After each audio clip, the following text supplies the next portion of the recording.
Hello, Namaste, Salam, Sashi Akal, and Ken Show. Welcome to our next session of Talking with Ken. And today we will be addressing some frequently asked questions from our international students and who are soon gonna be graduated. So let's start our session with Vishnu Putulit. Hi guys, how are you doing? So there are a lot of questions that were asked by our international students. So we'll start with one of them. Sure. So what preparation they should do before moving to work permit? Mostly a student coming to Canada is for study for sure, but always a student is looking for a better job and ultimately to get a PR, get settled here. So for example, if someone just came here to study, they can just put a whole time studies, get the assignment, get a reference, and they can go back. But again, from the PR point of view, always I recommend two things. One, do the IELTS, CELPIP or PTE, because that can give an estimation that, okay, where they stand in CRS point, because IELTS contribute almost like 138 point. I always recommend to do it once before they pass out. Second thing is WES. So WES, education evaluation, or they can do IQS or ICS. Why I'm saying that is, during the study, they have time. So if WES is there, okay, that can be done even after the course completion. It takes only 2 to 3 months. But at the same time, if someone did a BHMS or Ayurvedic course or something which is not getting recognized by WES, that time they have to go through IQS or ICAS, which can take up to 6 to 8 months. So during the work permit, if they wait for 6 to 8 months, if there's a draw comes, they are gonna miss it. From the work permit point of view, a student must go to an international office. They do have a career hub. I recommend every international student to use the free service provided by the college to upgrade their resume. Because in Canada, if you're looking for a professional job, your resume do a 90% of the major work. If you don't have a good resume, they won't even ask you for the interview. That's the main thing. So yeah, I guess like resume is more important, guys. Like you have to work on that. There are so many assumptions that students make about the documentation. So like, what document do we need for them? Okay, so for example, to applying for a postgrad open work permit, 2 documents are very important. One is a course completion letter, which usually you receive it after your course is completed within 7 to 10 working days. But the second piece of document, the most important piece of document which you have to request is a transcript. So keep in mind, during the COVID time, the CIC gave an exception where you can even apply for a postgrad open work permit without having an official transcript. Now that policy is not there. So it is not just for the PR where you have to have a official transcript, degree certificate, and the official like a course completion letter. Even for the postgraduate open work permit, these documents are most important. So if someone is completing the course, do that process immediately. Apply for a work permit so that you will be on a work permit, you can start working full time, and that will lead into a PR. So our next question that was asked, like when to start looking for the job, on study permit or the work permit? When you go for an interview, if you say you are on study permit, they will directly reject you. You don't even get the chance if people have tried it. So what will you suggest for that? Let me give you a simple example. You are hungry, you reach home, you wanted to eat something. First, you started to prepare that, right? Which can lead to in half an hour to 1 hour after you reach home that, okay, you will have a meal in front of you. Same thing I recommend to every international student, that as soon as you land into that country, start understanding how the economy is, how the job market is, where they have to give a priority, what all things are important. So for example, if you go to Indeed, you will see one of the job posts where it will be mentioned that what are the requirement, what are the certification, what are the experience, what usually employers are looking into. You don't need to go for the interview. At least if you start preparing during a study permit, start looking into, okay, this certification is most important. Most of the marketing agencies are looking into this. By the time your course is completing, 4 months before, start applying randomly so that at least the employer will know that, okay, you are the potential candidate who is gonna be available full time after 4 months. Let me tell you one small secret about it. If you like certain company, certain position, where you think that, okay, I really wanted to work there, go in person. Trust me, if it is even a big company, you can go and meet the receptionist. You can go and meet the manager. If you go and introduce yourself that, okay, I'm an international student, I have this kind of experience, I can do this thing, and this is my resume. Or just make a random call that, okay, I saw that there was a like a hiring position. Is there any follow-up? Because when you follow with an employer regularly, even the manager, whenever there is a position comes, they will not looking for other resumes, because they know there is one guy who keep on looking for this particular position, and always I have seen that my 90% of international students, I recommend them to do this, and they land up into a job within like 6 to 8 months, because every employer is looking for someone who is consistent, who really wanted to get the job. And if you have a skill, why not? So many people just try to apply online, and that's wrong way to find a job. Let me just add one more thing. Compromising. That I have seen a lot in an international student, that okay, even a person have 5 to 10 years of experience, but they believe that okay, they came here for 6 months, they don't have a job, they lose the hope. Trust me, once you get into that kind, away from your professional career, it's very difficult to come back until unless you have a very strong motivation, until unless some breakthrough happen. Eventually, if they get a PR from there, they have a comfort zone where they're making money, they're paying their bills. Mostly they lose the hope that okay, no, I may have a career, because now they have a 3 to 4 years of gap. So always persistent is the key of success. You should look for how to get a professional job in Canada to success in. So there is another question from our students, that always there is some time between applying work permit and getting your graduation certificate and all of that. So can they work at that time, or it's like you can't? Okay, so let me put it in a very specific time period. Okay, a student who was supposed to complete the program, for example, on August 22, 2024. Now the college take almost like 1 to 2 weeks to release the course completion letter, get the transcript. So for example, on 2nd of September, the student got the transcript and the course completion letter. If the student apply for the post-grad open work permit on 2nd or 3rd of September, from that day onwards, so might be the student might be working till that point as a part-timer. After 2nd or 3rd, as soon as the person put the study like a work permit application, he can start working full-time, and his experience for the PR will start counted from 2nd or 3rd of September. Okay. Now, maybe the convocation or the graduation letter or those kind of thing may come after 2-3 months, whenever the college decide to do a graduation. It is nothing to deal with that the person has to wait till there. As soon as you submit your postgrad open work permit, from that day onwards, a student can work full time. Between the time where you completed your course, now you are out of study thing, but still you are going to apply work permit after 2 weeks, 3 weeks. So between that time, can the person take a paid vacation? Can a student claim the vacation pay at that point? Why not? So as per the CIC, from that day onwards, a student cannot work until the student put a work permit application. But if he already accumulated his hours there where employer is ready to pay him a vacation, he just not allowed to work on SIN. So it should come under vacation pay, but not the salary. Yes. And it's okay. Okay. Yeah, that makes sense. Yeah. So when the person who is coming with 1 year study and they are planning to take the second course, so what will you suggest? Should they take second course, or should they just go for work permit for that? So in Canada immigration, around 80 to 83% of the client only study 1 year in Canada.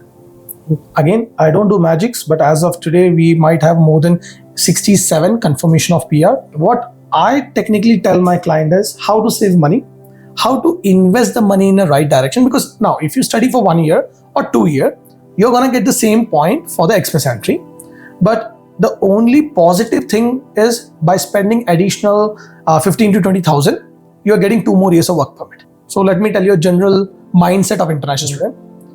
2 years study, no one thinks about to get the PR or anything. Somehow they just wanted to make money, complete the program. Makes sense.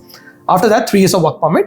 First year of work permit, every international student believe that, okay, now we have 3 years, let's go back home for a vacation. Second year, they start to do IELTS, WES, job hunting, no koi bhi job and everything. But they actually start to plan for the PR on the second year, which eventually lead to get a PR on third year. But if the person, first student, like you, by the time he complete the program, he get all the documents ready. He knows that, okay, I need to get this kind of employer support for my backup option. So even with a 1 year program, the PR is possible through express entry, through PNPs, through RNIP, AIP and other ways where a lot of our clients are getting a PR. So it is possible, but it all depends upon how well you are educated and how well you are navigated. So right now it's like very common thing going between students. When I'm traveling in the buses, I'm hearing students talking that like my course is getting completed in 2 months and I'm planning to move to Nova Scotia or anywhere around Canada, So is that a good decision? Okay, so let me put it in a simple words. Moving the province never gets you the PR. Every time before you move or before you even pass out from your college, try to identify what are options you have to get a PR. Make a list of it. So usually during our consultation, I give almost like 6 to 10 options to every client based upon their profile. Now they know about it. Okay, which option will be suitable for a particular individual to get a PR. I have seen lot of cases where the student calls me after moving 4-5 months saying that, sir, I moved to Alberta, I moved to BC now, but I am not even getting a job. Now what I can do? My answer is again the same. Why you moved? So always moving, never get the PR. If you have an employer, you can be even in Kitchener, you can be in Toronto, you can be in somewhere in Newfoundland. Your PR is guaranteed if your employer is good. But most of the time, students don't have proper understanding about immigration. They ask partial question to the employer. Employer refused that, and that just made to a huge complication where no one have a proper understanding and lead into paying a huge amount of money for the LMI or PNP. So we are talking about the employers right now. So like there is one more question about that. So one of the person is a barber right now. His employer is ready to support him. But when can they start the process? Okay, so now the most important thing is start a process. Which process? Yeah. So now every international student need to understand what immigration pathway the person has to opt to get a PR. Now it's like a person is working as a barber. Now he don't have any experience from back home. He came here, his employer is really good. He said that, okay, you tell me which position you want, you can work and I can give you the XP letter. But what if he only able to get 5.56 in IELTS? His CRS point would be around 430, 450 point something. Even after he come after degree. Not going to get a PR as of today. Then we have to look for a PNP options or we have to look for LMI options to just have a backups. So first of all, every international student have a proper understanding. Okay, this stream I'm going through, this is my eligibility. I have this much, but I need to do work on this.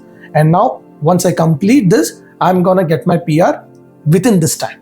These are the process which every international student need to understand before saying I'm working on my PR. Got it. And how can we identify if our employee is eligible for LMI or for supporting us in our PR process? Every employer, even if it is an employer which just started an incorporation today, an employer who has just one employee, an employer who might have started the business 3 years back, or an employer who is in business for 25 years. Every employer who has an incorporation is eligible to support you for the PR. Now the point is, which process? Because now again, in Express Entry, even if an incorporation or a business started today, they can support. In PNP, the employer need to be in Ontario, need to be 3-year-old. They need to meet a certain income requirement. They need to have certain employees number, need to be a specific PRN citizens. LMI, we even did a LMI for the restaurants which is about to open after 6 months.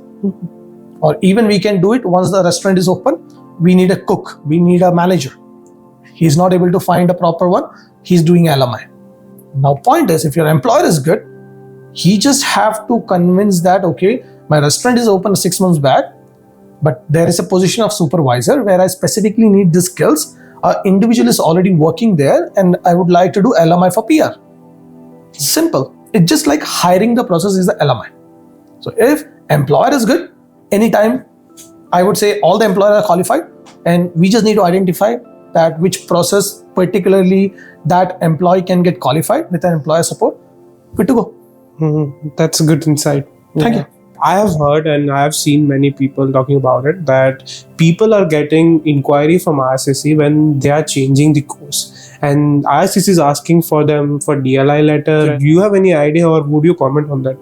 What recently happening is the international student get a study permit on one college, the fees would be higher, and then there is some some like public-private colleges, which is already banned now. But those kind of colleges, small colleges, especially in BC, which have a DLI approval, so they try to have a lower fees and they try to move a lot of students just based upon that, okay, you will save some money.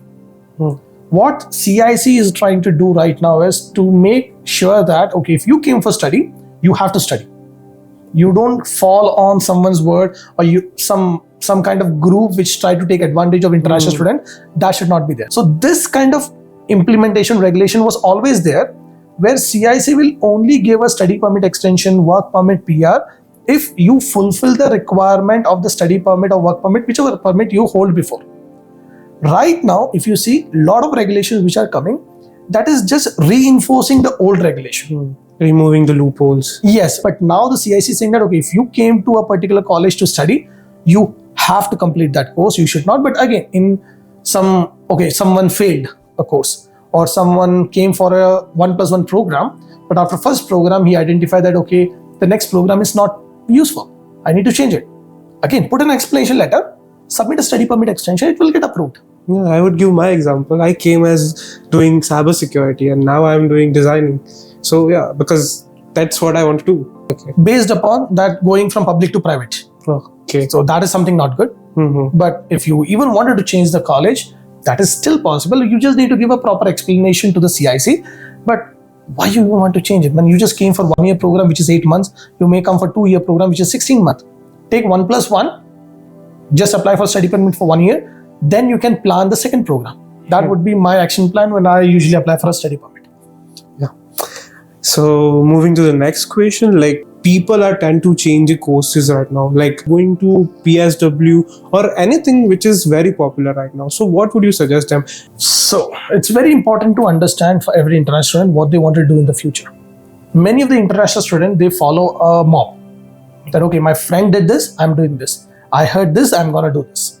Everyone is saying this, I'm going to do this. Now the point is, right now if we notice, under the category-based express entry draw, the last draw which came in the month of July, don't have a welder knock code in that. Because now CIC understood that a lot of people are going and getting 6 months of experience under welder, and that's a loophole right now there. So they just stopped that knock code immediately. They may able to implement that again, or they may not. Again, it depends upon the CIC, but now no one knows about it. Same thing. Now I have seen a lot of international students who are from business background, IT background, different backgrounds are now trying to switch to a PSW course, because now that doesn't need a license. You just need 6 months of experience. Score is coming somewhere around 420 to 450 range. But now, by the time they complete their program in 6 months, they get an experience for next 6 months, next 1 year. Can anyone bet on that by that time the immigration remain the same? I don't think so. That is the thing. In love, war and immigration, you don't trust anyone, because again, anything can change anytime, especially when election is about to come next year. Yeah. So my sincere request to every international student is that don't just depend upon one option. Always keep 2 to 3 options with you, in which, yeah, you can go say that, okay, I'm going to study this course, because again, I don't think in business, after doing the business from India, I'm getting a proper job. So I'm trying to do a career switch. Let's complete this program and then let's get into a healthcare where I will be having professional career. I will be having a good wage. Plus I will be getting an immigration using, for example, NOC specific, which just needs 6 months. If that doesn't work, okay, I will continue working for 1 year, which will qualify me for human capital priority stream. Okay, if that is not, then again, CEC, Canadian Experience Class. Even if not, because a lot of Canadians need PSW support, it's always in demand. Okay, I may able to find an employer who can support me for LMI or RNIP. So this kind of plan need to be set up, because if you just depend upon one, you are taking a risk in immigration. Yeah. So as we were talking about the politics, Immigration Minister Mark Miller just made an announcement. Not every student can stay here. So what would you comment on this statement? That is always there. Being in Canada for 9 years, or even before when I came, I know a lot of citizens who are being here for 25 years, 30 years, 40 years. No country can say, even India cannot say that every student who is coming there for study will get a citizenship there. Even if you go to some places in South Africa, okay, what's a guarantee that everyone going there will be having a success, right? So same thing in Canada, There was never a statement which says that, okay, you come here for study and you will have a work permit, you will have a PR, you will have a success, you will make a money, because no one can guarantee on those things. But if you plan properly, if you understand the immigration, if you correlate that with economic status of the country and politics, you can have a better insight what can be happen next, which can able to make a future plan that, okay, whether Canada is a good country or not to stay. It's a great insight, and if anyone can follow it, it's great. Next thing is that in India, like many agents, they don't disclose a lot of things while they are applying for a person's study permit. And when they are going for the PR, will it affect or not? Oh, it will definitely affect. So now the point is, there are two things. One is quality, one is quantity. Right now we live in a world where the businesses are only made to make a profit. No one thinks about the clients. Because now the point is, if someone asks me, I am very honest to say that whatever is the thing, I will tell you honest. So if after 12, if someone comes to me and say that, okay, I want to send my kids to higher studies in Canada, I always recommend them, okay, get 1 year experience at least in whatever course you need, be with the family, have some good memories, get some experience, and then take 3 to 4 years of program in Canada. But at the same time, I have seen the consultancy which tell that, okay, create a fake experience letter. You can go after 12th. You don't need an experience from back home. You just go there, do some management course. These are the guidance what they get it from there. Once the student come here, they understand the reality, and now they get disappointed that no, Canada is not good for students. But again, if you have a right information from the start, Canada is a beautiful country. I mean, I belong to a middle class family. So again, if I can reach here, I will tell anyone can reach here if you follow the right information, and again, have a good circle.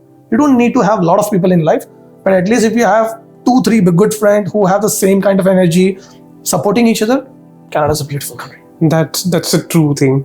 Having good friendship. I had some friends who we used to discuss what we will do in future and what we will get there, and they have helped me a lot in getting freelance jobs and a lot of things that we have achieved together. And it's more memorable than just going to a pub or something. That's the main thing. Yeah.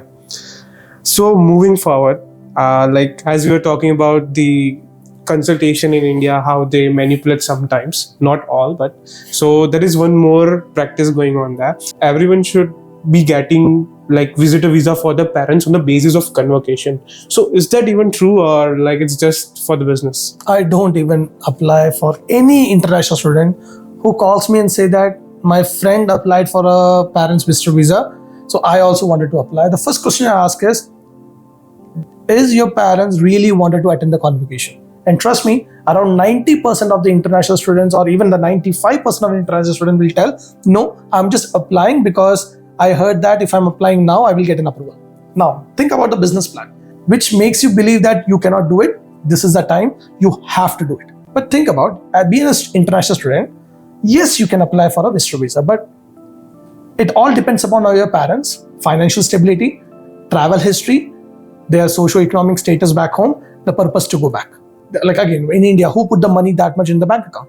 If someone has only 4 to 5 lakh, now the parents are applying for a visitor visa, take this in writing, 99% that will be get refused. But at the same time, if the student go on a work permit or become a PR, and now genuinely he's having a good job, financially stable, he can put an invitation letter where he can say that, yes, I am making this much of money, I live at this address, my parents are gonna come and I'm financially supporting them for the flight ticket, accommodation, and the travels. That gives a better stage for a visitor visa approval rather than applying during the convocation, where most of the agents in India just make the simple money of 50,000, 20,000, even 1 lakh, 2 lakh. But many of the students approach me, the first question I ask, and they say, no, sir, not now. I may bring my parents after 2-3 years. I said, okay, call me at that point. Because now, for me, my clients, I treat like how I wanted to get treated. If something is not needed at that point, why even my client is paying me even $1 for that? Yeah. So again, international students, you come here, you should bring your parents to show that how successful their kid is. So if you wanted to bring your parents, I would say bring them once you have a car, once you started to look for a house, once after you get married or before you get married, that's fine. But at least you can say that, okay, 2 weeks I am off. You don't need to look the MRP. You go into the store, take whatever you want. Getting like living their dream life. Yes. Yeah. Not just seeing our struggle and getting more stressed. Yes. They should feel proud. That's the main goal. Yeah. That's why we have come here, right? So that's the main goal. Yeah, obviously. And again, always remember one thing, that parents wanted to see you successful, not struggling. Yeah. If they see that during the study you are working in restaurant, they come and see you, think about, they might have a lot of money with them, but they will feel that whether it was their decision to send you here and that made you to work in a restaurant. So once again, you bring them, show them a good life, what you are living, show them make them live that kind of life, what you dream of, and they should enjoy, stay here for a few months. You can spend a lot of time with them. You should not be financially struggling in that point. That's what I would do basically. And like we are talking about parents and children, so like there is one more practice going on. Then it's a rumor, I would say, that people think that after coming here and having a child can benefit them in somehow in PR or any way. So what would you say? So my dad used to say that house, marriage and kids, this is not depends on you. You don't make a decision. God make the decision. In immigration, even if you have a kid here, if you single, common law, doesn't matter. It all same. If something Canada do in the future where they say that, okay, if you have a kid born here, you will get a PR. Disclaimer, I'm not to be a racist. Indians, Philippines, Chinese, like we are the people. Half the maternity ward in Grand River would be filled here. Hospital would be smaller. Hospital would be smaller, and the Canadian population will be increasing in next 2 to 3 months drastically.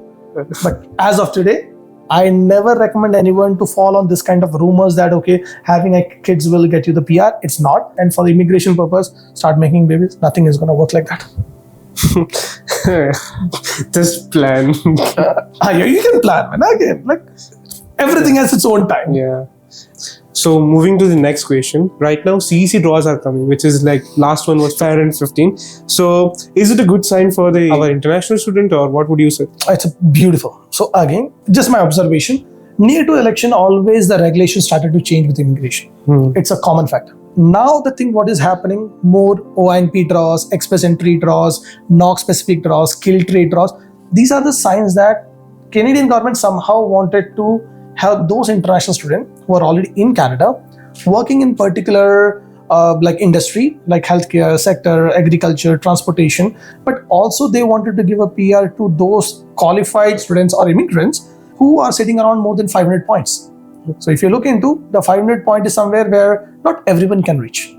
But if you have a good English, if you have a good job, if you have a good experience from India or experience from Canada, that all contribute to the 500 points.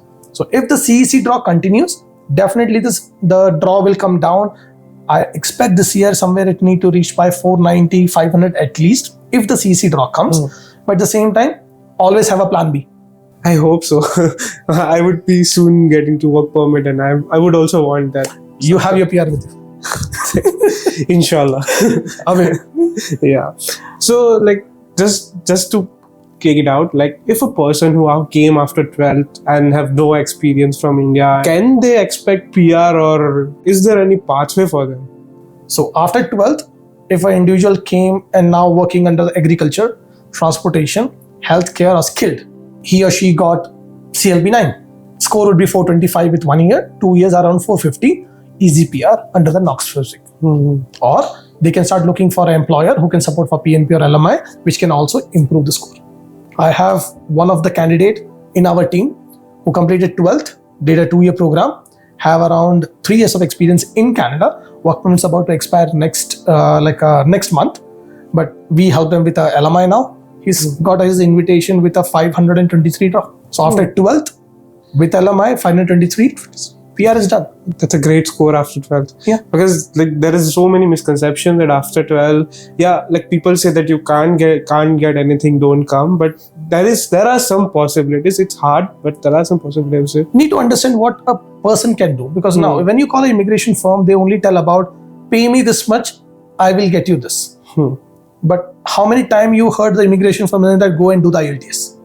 Should I spend $20,000 to $30,000 behind LMI, or should I try to improve my vocabulary skill? Let's do PT or CELPIP, which is way more easier. But the point is, you need to look into the money and the outcome. I never recommend to spend anyone for going with LMI or PNP. That's against my ethics. But doing CELPIP, I have a lot of success stories. Right now, we are processing like more than 27 invitations, where most of the international students were sitting around more than 5 and 15.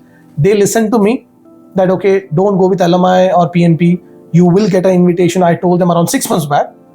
Their friends might have already spent a lot of money behind LMI.